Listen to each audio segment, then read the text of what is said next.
जिन सज्जन की हत्या हुई है वो जनसुराज में आधिकारिक तौर पर नहीं है, लेकिन जनसुराज के जो वहाँ आधिकारिक उम्मीदवार हैं पीयूष जी, उनके साथ उनके समर्थन में वो लगे रहे हैं। और ये दिखाता है कि कहीं न कहीं बिहार में जिस जंगल राज की बात होती थी, जो बाहर लोग सुनते थे कि चुनाव के दौरान बड़े पैमाने पर हिंसा होती है, वो कहीं न कहीं उसी को दर्शाता है।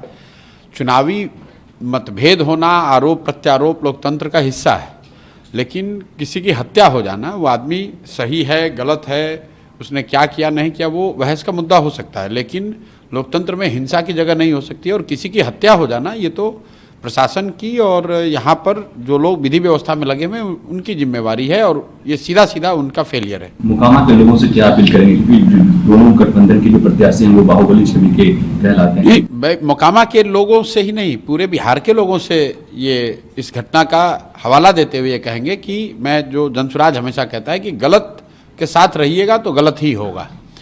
बाहुबली किसी जाति का हो, किसी समाज का हो, आपके गांव का हो, आपके विचारधारा का हो, जो गलत है वो गलत है। और मोकामा में ये दिख रहा है कि अगर दो बाहुबली लड़ रहे हैं, उसमें जनसुराज का एक पढ़ा लिखा यंग लड़का चुनाव लड़ रहा है, तो कितनी घबराहट है। मैंने एक पहले भी बयान में कहा था कि जो बाहुबली हैं वो बाहुबलियों से लड़ने में नहीं डरते हैं, वो अच्छे लोगों से लड़ने में डरते हैं।